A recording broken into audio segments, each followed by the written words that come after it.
Echo from the infinite chronicles of Kuriachan. നമ്മൾ ഈ absolute cinema എന്നൊക്കെ കേട്ടിട്ടില്ലേ, അങ്ങനെയൊക്കെ പറയാറില്ലേ? അതാണ് ഐറ്റം, അബ്സല്യൂട്ട് സിനിമ. ഒന്നും പറയാനില്ല. കിഷ്കിന്ധാകാന്ഡം കഴിഞ്ഞ് ഈ ഒരു കൂട്ടുകെട്ട്, അതായത് ദിൻജിത്ത് അയ്യത്താൻ, ബാബുൽ രമേശ് കൂട്ടുകെട്ടിൽ നിന്ന് എക്കോ അനൗൺസ് ചെയ്ത സമയത്ത് ഞാൻ ആലോചിച്ചൊരു കാര്യം എന്തായിരുന്നു വെച്ച് കഴിഞ്ഞാൽ, ഇപ്പം കിഷ്കിന്ധാകാന്ഡം പോലൊരു സിനിമ അല്ലെങ്കിൽ അവരുടെ മുമ്പിലൊരു ചലഞ്ച് വരികയാണ്. അതായത് കിഷ്കിന്ധ പോലെയോ അല്ലെങ്കിൽ അതിന് മേലേക്കോ വെക്കാൻ പറ്റുന്ന ഒരു സിനിമ ഇനി അവർ കൊണ്ടുവരണം. ഇല്ലാന്നുണ്ടെങ്കിൽ അവർ അത്രയും എക്സ്പെക്റ്റേഷൻ ഉണ്ട് അവരുടെ മകളിൽ ഈ സിനിമ കിഷ്കിന്ധയ്ക്ക് ശേഷം.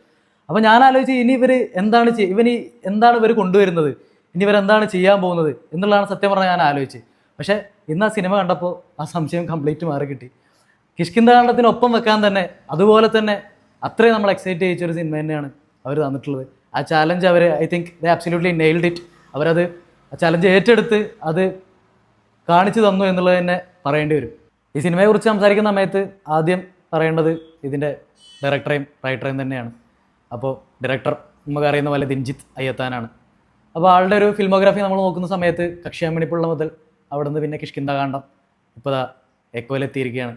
അപ്പം എനിക്ക് തോന്നുന്നു അതിൽ പുള്ളിയുടെ ഈ ഒരു ഏരിയയിൽ പുള്ളി ആ ഒരു, എനിക്ക് തോന്നുന്നു കക്ഷ്യാമണിപ്പിള്ളയ്ക്ക് ശേഷം പുള്ളി ഒരു ഷിഫ്റ്റ് നടത്തുകയാണ്, ഒരു റൂട്ട് മാറ്റം നടത്തുകയാണ്. കിഷ്കിന്ധാകാന്ഡത്തിലേക്ക് ആ ബാഹുലുമായിട്ടുള്ള കൂട്ടുകെട്ട് വരുന്നു, കിഷ്കിന്ധാകാന്ഡം, ദെൻ നെക്സ്റ്റ് ഇപ്പം എക്കോ. അപ്പോൾ ആ ഒരു ഫിൽമോഗ്രാഫിയിലുള്ള ഒരു ചേഞ്ച് നമുക്ക് സത്യമായിട്ടും വളരെ പ്രൊമിനൻ്റ് ആയിട്ട് കാണാൻ സാധിക്കുന്നുണ്ട്. കാരണം മേലേക്കാണ് നമുക്ക് അത്രയും പ്രൗഡാവാൻ നമുക്ക് സാധിക്കുന്ന രീതിയിലുള്ള ഇൻ്റർനാഷണൽ ക്വാളിറ്റിയുള്ള ലെവൽ ഐറ്റം സിനിമകൾ പുള്ളി ഡെലിവർ ചെയ്യുന്നു എന്നുള്ളത് തന്നെയാണ് പുള്ളിയുടെ വലിയൊരു, എനിക്ക് തോന്നുന്ന ഒരു പ്രത്യേകത. അതായത് എനിക്ക് തോന്നുന്നു ഇപ്പം മലയാളത്തിൽ ഉള്ളതിൽ one of the promising director തന്നെയാണ് ദിൻജിത്ത് അയ്യത്താൻ എന്നുള്ളതാണ്. കാരണം കിഷ്കിന്ധാകാന്ഡം കഴിഞ്ഞൊരു വർഷത്തിൽ ഇങ്ങനെ ഒരു സിനിമ, അത് ഇത്രയും ക്വാളിറ്റി ഉള്ള ഒരു സിനിമ, എക്കോ പോലൊരു സിനിമ നമ്മുടെ മുന്നിലേക്ക് അല്ലെങ്കിൽ നമുക്ക് ഡെലിവർ ചെയ്യുക എന്ന് പറയുന്നത് it's not an easy job. അപ്പം അത് പുള്ളി എത്ര ബ്യൂട്ടിഫുൾ, എത്ര മനോഹരമായിട്ട്, എത്ര ബ്രില്യൻ്റ് ആയിട്ടാണ് അങ്ങനെ ഒരു സിനിമ എടുത്തു വെച്ച് നമ്മുടെ മുമ്പിലേക്ക് കൊണ്ടു തന്നത് എന്നുള്ളത് ശരിക്കും അത്ഭുതപ്പെടുത്തുന്ന ഒരു കാര്യം തന്നെയാണ്. പിന്നെ ബാബുൽ രമേശിൻ്റെ കാര്യമാണ് പറയാനുള്ളത്. ആളിതിൽ കിഷ്കിന്ധാകാന്ഡത്തിലെ പോലെ തന്നെ കഥ, തിരക്കഥ, സംഭാഷണം ഇതൊന്നും പോരാഞ്ഞിട്ട് സിനിമാറ്റോഗ്രാഫി കൂടെ ചെയ്തിട്ടുണ്ട്. അറിയാം, അപ്പം ആളുടെ പരിപാടികൾ നമ്മൾ കിഷ്കിന്ധാകാന്ഡത്തിൽ കണ്ടതാണ്. എങ്ങനെയാണ് ഇത്രയും റോളുകൾ ഒരുമിച്ച് ചെയ്യുന്നത് എന്നുള്ളത് സത്യം പറഞ്ഞാൽ മനസ്സിലാവുന്നില്ല. അത്രയും അടിപൊളിയായിട്ട് ഈ പരിപാടികൾ മുഴുവൻ ചെയ്തു വെക്കുക എന്ന് പറയുന്നത് ഭയങ്കര റിസ്ക്കുള്ള പരിപാടി തന്നെയാണ്. കാരണം കഥയും തിരക്കഥയൊക്കെ എഴുതുന്ന ആൾക്കാരൊക്കെ അറിയാം അതിൻ്റെ ഒരു ബുദ്ധിമുട്ടും പരിപാടികളും നമുക്കറിയാം. അപ്പോൾ അത് കഴിഞ്ഞ് അതിൻ്റെ കൂടെ സിനിമാറ്റോഗ്രഫിയും കൂടെ ചെയ്യുക എന്ന് പറയുന്നത് കുറച്ച് ബുദ്ധിമുട്ടുള്ള പരിപാടി തന്നെയാണ്. അപ്പോൾ എന്തായാലും അത് അടിപൊളിയായിട്ട് ആശാൻ ചെയ്യുന്നുണ്ട് ഇപ്പം. പിന്നെ ഈ സിനിമ ബാഹുലിൻ്റെ അനിമൽ ട്രിലജിയിലെ മൂന്നാമത്തെ എസ്റ്റാബ്ലിഷ്മെൻ്റ് ആയിട്ടാണ് വന്നിട്ടുള്ളത്. അപ്പോൾ ആദ്യം വന്നത് നമ്മൾ കണ്ട കിഷ്കിന്ധാകാന്ഡം, പിന്നെ അത് കഴിഞ്ഞ് നമ്മുടെ കേരള ക്രൈം ഫയൽസിൻ്റെ സീസൺ 2 അത് ബാഹുലിൻ്റെ തന്നെയായിരുന്നു. പിന്നെ ഇപ്പോൾ എക്കോ. അപ്പോൾ ഇത് മൂന്നാമത്തെ അവസാനത്തെയും പരിപാടിയാണ് അനിമൽ ട്രിലജിയിൽ എന്നാണ് പറഞ്ഞിട്ടുള്ളത്. അപ്പോൾ ഇതിലൊക്കെ ഉള്ളൊരു ലൈഫ് നമ്മൾ കാണുന്നുണ്ട്. പുള്ളിയുടെ ആസ് എ റൈറ്റർ പുള്ളിയുടെ ഒരു ഗ്രോത്തും ഇതിലേക്ക് ഓരോ എസ്റ്റാബ്ലിഷ്മെൻറ്റിൽ പുള്ളി കൊണ്ടുവരുന്ന പുള്ളിയുടെ ഒരു പുള്ളി എഴുതുന്നതുകൊണ്ട് തന്നെ ആയിരിക്കാം ക്യാമറ പുള്ളി പിടിക്കുന്ന സമയത്ത്, ഇത് സ്ക്രീനിലേക്ക് എത്തിക്കുന്ന സമയത്ത് അതിൽ വരുന്നൊരു ലൈഫുണ്ട് എന്തിലായാലും എല്ലാ കാര്യങ്ങളിലും. അപ്പം നമ്മൾ കിഷ്കിന്ധാകാന്ഡത്തിലും ക്രൈം സ്റ്റോറീസിലും ഇതിലെല്ലാം കണ്ട പോലെ ആ ഒരു ലൈഫ് പുള്ളിക്ക് സ്ക്രീനിലേക്ക് കൊണ്ടുവരാൻ പറ്റുന്നുണ്ട്. എനിക്കൊരു സംശയം തോന്നുന്നതാണെന്ന് കഴിഞ്ഞാൽ, നിങ്ങൾക്ക് എവിടെ നിന്നാണ് മനുഷ്യൻ ഇങ്ങനത്തെ കഥകൾ കിട്ടുന്നത്, ഇങ്ങനത്തെ ക്യാരക്ടേഴ്സിന് കിട്ടുന്നത് എന്നുള്ളതാണ്. കാരണം നമുക്കൊന്നും കിട്ടുന്നില്ലല്ലോ ഇങ്ങനത്തെ കഥകളും ക്യാരക്ടേഴ്സൊന്നും. അത്രയും ആ ഒരു കൈൻഡ് ഓഫ് വേൾഡിലേക്ക് നിങ്ങൾ ഇത്തരം ക്യാരക്ടേഴ്സിനെയും ആ കഥ എങ്ങനെ നിങ്ങൾ പടച്ചു വിടുന്നു എന്നുള്ളത് സത്യം പറഞ്ഞാൽ എനിക്ക് ആലോചിച്ചിട്ട് ഒരു പിടുത്തവും കിട്ടുന്നില്ല. സത്യം പറഞ്ഞാൽ ബാബുൽ രമേശിൻ്റെ കാര്യത്തിലൊരു കാര്യം പറയാൻ വേണ്ടിയിട്ട് ഞാൻ ഇങ്ങനൊരു അവസരം നോക്കിയിരിക്കുകയായിരുന്നു സത്യം പറഞ്ഞു കഴിഞ്ഞാൽ. കാരണം എന്താ വെച്ച് കഴിഞ്ഞാൽ ഇത്തവണ സ്റ്റേറ്റ് അവാർഡ്സ് പ്രഖ്യാപിച്ച സമയത്ത് ഞാൻ സത്യം പറഞ്ഞാൽ കിഷ്കിന്ധാകാന്ഡത്തിന് ബെസ്റ്റ് സ്ക്രീൻ പ്ലേക്കുള്ള അവാർഡ് ഞാൻ എക്സ്പെക്ട് ചെയ്തിട്ടുണ്ടായിരുന്നു. മഞ്ഞുമൽ ബോയ്സിന് ചിദംബരത്തിനാണ് കിട്ടിയത്. ഞാൻ അതിനെ വില കുറച്ച് കാണുമൊന്നുമല്ല, വളരെ സ്ട്രിക്ട്ലി പേഴ്സണൽ ഒപ്പീനിയനാണ്. കിഷ്കിന്ധാകാന്ഡം കുറച്ചും കൂടെ ഡിസർവിങ് ആയിരുന്നു. ബാബുൽ രമേശ് ആ ഒരു best screen play award deserve ചെയ്തിരുന്നു എന്നുള്ളൊരു തോന്നൽ എനിക്ക് വന്നിട്ടുണ്ട്. കാരണം ആ സിനിമ ഇറങ്ങിയ സമയത്ത് ഏറ്റവും കൂടുതൽ ആളുകൾ ചർച്ച ചെയ്തതും ആരായാലും ക്രിട്ടിക്സ് ആയാലും സിനിഫൈൽസ് ആയാലും എല്ലാവരുടെ ഇടയിലും ഏറ്റവും കൂടുതൽ ചർച്ചയായത് ആ ഒരു സിനിമയുടെ സ്ക്രീൻ പ്ലേ തന്നെയായിരുന്നു. കാരണം അങ്ങനത്തെ സ്ക്രീൻ പ്ലേകൾ നമ്മുടെ മലയാള സിനിമയിലേക്ക് വരുന്ന സമയത്ത് കിട്ടുക എന്ന് പറയുന്നത് വളരെ റെയറായിട്ട് നടക്കുന്ന ഒരു ഫിനോമിനായിട്ടാണ് എനിക്ക് ഫീൽ ചെയ്തിട്ടുള്ളത്. വളരെ റെയറായിട്ട് ഇത്തരം സിനിമകൾ നമ്മുടെ മുന്നിലേക്ക് വരാറുള്ളൂ. അപ്പോൾ അതുകൊണ്ട് തന്നെയൊക്കെ ആയിരിക്കാം ഈ സ്റ്റേറ്റ് അവാർഡ്സ് വന്ന സമയത്ത് ബാഹുലിനത് കിട്ടും എന്നൊരു എക്സ്പെക്റ്റേഷൻ എനിക്കുണ്ടായിരുന്നു. അപ്പോൾ അത് പറയണമെന്ന് തോന്നി. അതുകൊണ്ട് തന്നെ എക്കോ കണ്ടു കഴിഞ്ഞ സമയത്ത് ഇപ്പം എനിക്ക് ഫീൽ ചെയ്യുന്ന കാര്യം, ഇത്തവണയും ബാഹുൽ എന്തായാലും ബെസ്റ്റ് സ്ക്രീൻ പ്ലേക്കുള്ളൊരു ആ ഒരു കോമ്പറ്റീഷനിൽ ബാഹുൽ ഉണ്ടാവും എന്ന് തന്നെയാണ് എനിക്ക് തോന്നുന്നത്. കാരണം ഈ സ്ക്രിപ്റ്റിലേക്ക് വന്നപ്പോഴും ഇൻസെയിൻ ലെവൽ ഓഫ് റൈറ്റിംഗ് തന്നെയാണ് പുള്ളി ചെയ്തു വെച്ചിട്ടുള്ളത്. കാരണം ഇത്രയും ബ്രില്യൻ്റ് ആയിട്ടുള്ള സ്ക്രിപ്റ്റുകൾ, ഞാൻ നേരത്തെ പറഞ്ഞ പോലെ നിങ്ങൾക്ക് എവിടെ നിന്നാണ് ഇങ്ങനത്തെ കഥകൾ കിട്ടുന്നത്? കഥകൾ കഴിഞ്ഞ് കഴിഞ്ഞാൽ ആ കഥ കഴിഞ്ഞാൽ പിന്നെ അതിൻ്റെ സ്ക്രീൻ പ്ലേയിലേക്ക് വരുന്ന സമയത്ത് ഇങ്ങനെ സ്ലോ ആയിട്ട് കൊണ്ടുവന്ന് നമ്മുടെ ഇൻട്രസ്റ്റെല്ലാറിലൊക്കെ കാണുന്ന പോലെ അത് ആ ഒരു മൂഡ് ക്രിയേറ്റ് ചെയ്യുന്നതിൽ നമ്മളിങ്ങനെ പിടിച്ചിരുത്തി അവസാനത്തേക്ക് നമ്മളിങ്ങനെ ശ്വാസം മുട്ടിച്ച് നമ്മളിങ്ങനെ ഇതിപ്പോൾ എന്താ സംഭവിക്കുക എന്നറിയാതെ നമ്മളിങ്ങനെ ഒരു വീർപ്പ് മുട്ടലിൻ്റെ ആ ഒരു പീക്കിലേക്ക് നമ്മൾ എത്തിച്ച് അങ്ങ് പൊട്ടിച്ചേരുന്ന ഒരു പരിപാടി ഉണ്ടല്ലോ, ഇങ്ങനെ ബിൽഡ് ചെയ്ത് അതിൽ ഈ പുള്ളി മാസ്റ്റർ ഡിഗ്രി എടുത്തിട്ടുണ്ടെന്നാണ് എനിക്ക് തോന്നുന്നത്. കാരണം ഈ സിനിമയിലേക്കും കിഷ്കിന്ധാകാന്ഡം കഴിഞ്ഞ് ഈ സിനിമയിലേക്ക് വന്നപ്പോഴും അതുതന്നെയാണ്, ആ പ്രോപ്പർ പരിപാടി തന്നെയാണ് പുള്ളി ചെയ്ത് വെച്ചിട്ടുള്ളത്.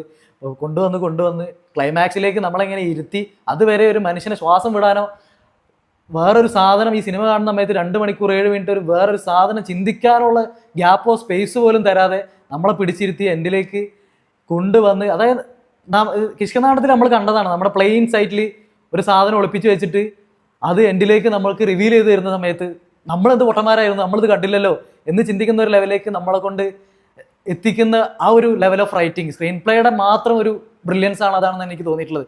അത് തന്നെയാണ് എക്കോയിൽ സംഭവിച്ചത്. അവസാനത്തേക്ക് ഇത് നമ്മുടെ മുമ്പിൽ ഉണ്ടായിരുന്നല്ലേ, ഇത് നമ്മൾ എന്തുകൊണ്ട് കണ്ടില്ല, ഇത് പ്ലെയിൻ സൈറ്റിൽ ഹൈഡ് ചെയ്തുകൊണ്ടിരിക്കുന്ന ഒരു സാധനം ആയിരുന്നല്ലോ എന്ന് തോന്നിക്കുന്ന രീതിയിലാണ് ഇതിൻ്റെ സ്ക്രീൻ പ്ലേ പുള്ളി ചെയ്തു വെച്ചിട്ടുള്ളത്.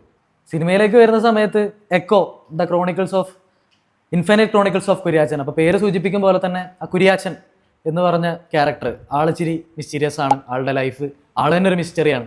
അപ്പോൾ ആളുടെ ലൈഫിൽ സംഭവിച്ചിട്ടുള്ള കുറച്ച് കാര്യങ്ങൾ, അതുമായിട്ട് ചുറ്റപ്പെട്ട് നടക്കുന്ന കുറച്ച് സംഭവങ്ങൾ, അതിലേക്ക് അയാളുമായിട്ട് കണക്ട് ചെയ്ത് നിൽക്കുന്ന കുറച്ച് ആളുകൾ, കുറച്ച് ക്യാരക്ടേഴ്സ്, അപ്പോൾ അവർക്കൊക്കെ എന്ത് സംഭവിക്കുന്നു, അവരൊക്കെ എന്താണ് ചെയ്യുന്നത് എന്നുള്ള കുറച്ച് സംഗതികളൊക്കെ വെച്ചിട്ടാണ് ഈ സിനിമയുടെ ഒരു ഹോൾ പരിപാടി റൺ ചെയ്തിട്ടുള്ളത്. അപ്പോൾ കഥ നടക്കുന്നത് കേരള കർണാടക ഒരു ബോർഡർ കാട്ടുകുന്ന് എന്നുള്ളൊരു സ്ഥലമൊക്കെ പറയുന്നുണ്ട്. അപ്പം ഒരു 2 മല, അപ്പുറം കേരളം ഇപ്പുറം കർണാടക എന്നുള്ളൊരു അങ്ങനെ ഒരു ചെറിയൊരു സ്പേസിലാണ്, ഒരു ചെറിയ കവല, ഒരു 1-2 മലകൾ. അപ്പോൾ അവിടെയുള്ള കുറച്ച് ആളുകൾ, അവരൊക്കെയാണ് ഈ സിനിമയിലെ പ്രധാന കഥാപാത്രങ്ങളൊക്കെ ആയിട്ട് വന്നിട്ടുള്ളത്. അതാണ് സിനിമയുടെ ഒരു ടോട്ടൽ സെറ്റിംഗ് ആയിട്ട് കണ്ടത്. പിന്നെ കഥ നടക്കുന്നത് കുറച്ച് പഴയ കാലഘട്ടത്തിലാണെന്ന് ഫീൽ ചെയ്തു. കാരണം വണ്ടികൾ, ഇവരുടെ ഡ്രസ്സിങ്ങുകൾ, കാര്യങ്ങൾ, പിന്നെ ഈ ഇവർ യൂസ് ചെയ്യുന്ന പൈസ കാര്യങ്ങൾ, പിന്നെ കലണ്ടർ കാര്യങ്ങളൊക്കെ കണ്ടപ്പോൾ പഴയ കാലഘട്ടത്തിലാണ് കഥ നടക്കുന്നത് എന്നുള്ളത് ഏകദേശം ക്ലിയറായി. അപ്പോൾ അതാണ് സിനിമയുടെ ഒരു ചെറിയൊരു പ്രിമൈസ് എന്ന് വേണമെങ്കിൽ നമുക്ക് പറയാം. ഇനി പറയാനുള്ളത് പെർഫോമൻസുകളുടെ കാര്യമാണ്. അപ്പോൾ ഫസ്റ്റ് ഓഫ് ഓൾ നേരത്തെ പറഞ്ഞ പോലെ കുര്യാച്ചനായിട്ട് വന്നിട്ടുള്ള നമ്മൾ ബോളിവുഡിലെ അനിമലിലൊക്കെ കണ്ടിട്ടുള്ള സൗരഭ് സച്ദേവ് എന്ന് പറഞ്ഞ പുള്ളീനെയാണ്. ആള് നമുക്ക് റീസെൻ്റ്ലി കുറച്ച് സിനിമകളിലും പുള്ളീനെ കണ്ട് നമുക്ക് പരിചയമുണ്ട്. അപ്പോൾ ഈ നേരത്തെ ഞാൻ പറഞ്ഞ പോലെ തന്നെ കുര്യാച്ചനായിട്ട് വന്നത് ആളെ കാസ്റ്റ് ചെയ്തതിൽ ഇതിൻ്റെ കാസ്റ്റിംഗ് ഡയറക്ടർക്കോ ആർക്കോ ആണെങ്കിലും നമുക്ക് കൈഡ് കൊടുക്കാം. ആരാണ് ചെയ്തതെന്നുണ്ടെങ്കിൽ അവർക്ക് കൈഡ് കൊടുക്കണം. കാരണം ഈ മനുഷ്യൻ ചുമ്മാ വന്ന് നിന്നാൽ തന്നെ ആളുടെ മുഖത്തുണ്ട് മിസ്റ്ററി. വെറുതെ ആൾ ഡയലോഗൊന്നും പറഞ്ഞില്ലെങ്കിലും ആൾ ചുമ്മാ വന്ന് നിന്നാൽ തന്നെ ആ മിസ്റ്ററി നമുക്ക് അടിക്കും. അപ്പോൾ അതിന് ആപ്റ്റായിട്ട് പുള്ളീനെ കൊണ്ടുവന്ന് പ്ലേസ് ചെയ്തതിന് വലിയൊരു കൈഡി നമ്മൾ എന്തായാലും കൊടുക്കണം. പിന്നെ പുള്ളിയുടെ പെർഫോമൻസ് നമുക്ക് പ്രത്യേകിച്ച് എടുത്തു വരേണ്ട കാര്യമില്ല. പുള്ളി കിടില ആക്ടറാണ്, അത് പുള്ളി ഡെലിവർ ചെയ്തിട്ടുണ്ട്. സന്ദീപ് പ്രദീപ് നമ്മൾ പടക്കളത്തിലൊക്കെ ആളുടെ ഒരു ആക്ടിങ് സ്കില്ലിൻ്റെ കുറച്ച് ഗ്ലിംസസും കാര്യങ്ങളൊക്കെ നമുക്ക് ആൾ തന്നിട്ടുണ്ടായിരുന്നു. ഇക്കൊല്ലേക്ക് വന്ന സമയത്ത് പിയൂസ് എന്ന് പറഞ്ഞൊരു ക്യാരക്ടറായിട്ടാണ് ആൾ വന്നിട്ടുള്ളത്. ഒന്നും പറയാനില്ല, ആൾ ആസ് ആൻ ആക്ടർ വീണ്ടും ഞാൻ ചില്ലറക്കാരനല്ല എന്ന് നമുക്ക് കാണിച്ചു തന്നുകൊണ്ടിരിക്കുകയാണ്. പതിയെ ആൾ ആ ഒരു ഇൻഡസ്ട്രിയിലേക്ക് ഇന്നായിക്കൊണ്ടിരിക്കുകയാണെന്നുള്ളതാണ് സിനിമ കാണുന്ന സമയത്ത് ഫീൽ ചെയ്യുന്നത്. സിനിമയുടെ അകത്തായാലും ഈ പറഞ്ഞ പോലെ ആ ഒരു ക്യാരക്ടറിൻ്റെ ഒരു ഗ്രോത്ത് ഉണ്ട്. പതിയെ ഗ്രോ ചെയ്ത് അവസാനത്തേക്ക് ഒരു എന്താ പറയുക, ഞാനതൊന്നും പ്രത്യേകിച്ച് എടുത്തൊന്നും പറയുന്നില്ല. സെക്കൻഡ് ഹാഫിലൊക്കെ ആളുടെ കുറച്ച് എന്താ പറയുക ഒരു സ്വിച്ചൊക്കെ വരുന്നുണ്ട്, ആളുടെ ട്രാൻസ്ഫർമേഷൻ പോലത്തെ ഒരു പരിപാടിയൊക്കെ വരുന്നുണ്ട്. അന്യായ പരിപാടിയായിരുന്നു. അപ്പോൾ സന്ദീപിൻ്റെ കാര്യത്തിൽ പ്രത്യേകിച്ച് എടുത്തു പറയാനൊന്നും തോന്നുന്നില്ല, പക്ഷേ എടുത്തു പറയേണ്ട വേണം. ചില്ലറക്കാരനല്ല ആൾ, കിടിലം പുള്ളിയാണ്, കിടിലം പെർഫോമൻസ് ആണ്, ബ്രില്യൻ പെർഫോമൻസ് ആണ്. പിന്നെ ഇതിൽ വളരെ ഇമ്പോർട്ടൻ്റ് ആയിട്ടുള്ള റോൾ ചെയ്തിട്ടുള്ളത് ബിയാന മോമിൻ എന്ന് പറഞ്ഞൊരു ലേഡിയാണ്. കുറച്ച് പ്രായമായിട്ടുള്ളൊരു ലേഡിയാണ്. മ്ലാത്തിച്ചേടത്തി എന്ന് പറഞ്ഞ ക്യാരക്ടറായിട്ടാണ് ആൾ വന്നിട്ടുള്ളത്. ഗംഭീര പെർഫോമൻസ് തന്നെയായിരുന്നു ആ പുള്ളിക്കാരിയുടെ. നമ്മളിതുവരെ ആളെ കണ്ടിട്ടില്ല, മലേഷ്യയിൽ നിന്ന് ആണെന്ന് തോന്നുന്നു ആളുടെ സ്വദേശം. അടിപൊളി പെർഫോമൻസ് തന്നെയായിരുന്നു. പിന്നെ എടുത്തു പറയാനുള്ള ക്യാരക്ടേഴ്സൊക്കെ ചെയ്തിട്ടുള്ളത് നമ്മുടെ വിനീതേട്ടനാണ്. വിനീത് ശ്രീനിവാസനല്ല, വെട്ടറൻ വിനീതേട്ടൻ. അപ്പം ആളും ഈ പറഞ്ഞ പോലെ തന്നെ പെർഫോമൻസിൻ്റെ കാര്യത്തിൽ നോ കോംപ്രമൈസ്.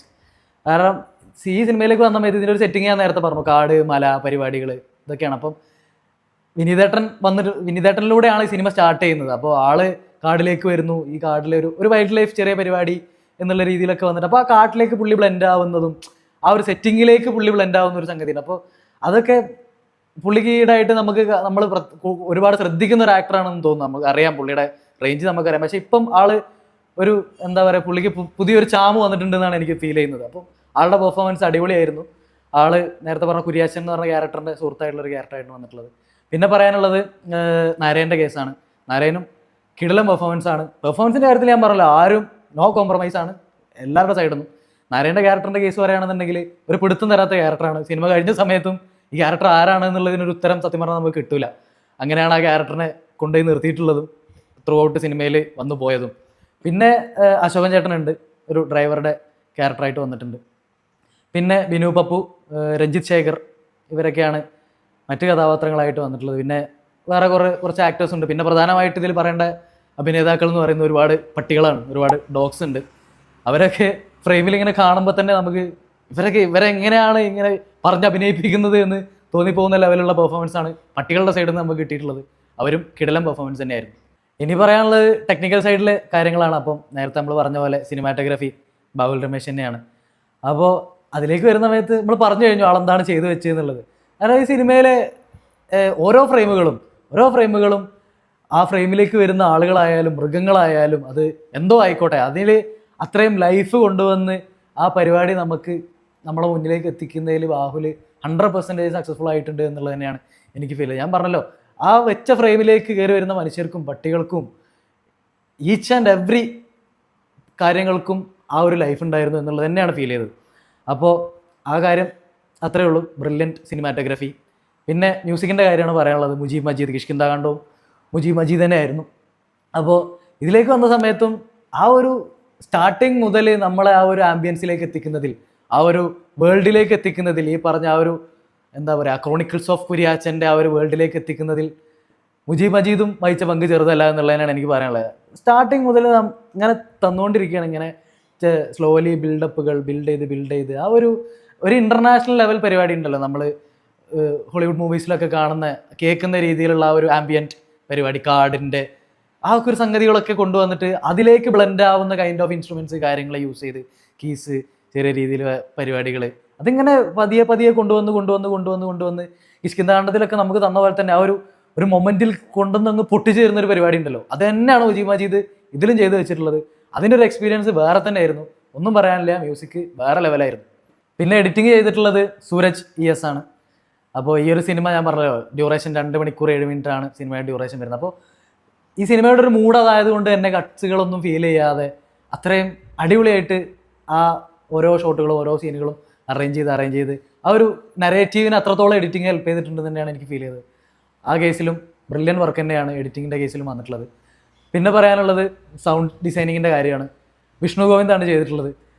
എന്താണ് മനുഷ്യ, നിങ്ങൾ ഈ പരിപാടി തുടങ്ങിക്കഴിഞ്ഞാൽ സൗണ്ട് ഡിസൈനിങ് ബാക്കിയുള്ളവരൊക്കെ വേറെ പണിക്ക് വല്ലതും പോകേണ്ടി വരുമല്ലോ. കാരണം ഈ സിനിമയിലേക്ക് വന്ന സമയത്ത് നമുക്കറിയാം ആള് റീസെൻ്റ്ലി ചെയ്യുന്നുണ്ട് ഒരുപാട് വർക്കുകൾ, കിടില വർക്കുകൾ തന്നെയാണ് ചെയ്തുകൊണ്ടിരിക്കുന്നത്. ഇതിലേക്ക് വന്ന സമയത്തും ആ കാടിൻ്റെ ആംബിയൻസ്, അതിലെ അരുവികൾ, അവിടെ അടിക്കുന്ന കാറ്റ്, മലയുടെ മേലെ അടിക്കുന്ന വീശുന്ന കാറ്റ്, ഇതിൻ്റെയൊക്കെ ശബ്ദങ്ങൾ, ഇത് നമ്മളെ കൊണ്ടെത്തിക്കുന്ന ഒരു വേൾഡ് ഉണ്ട്.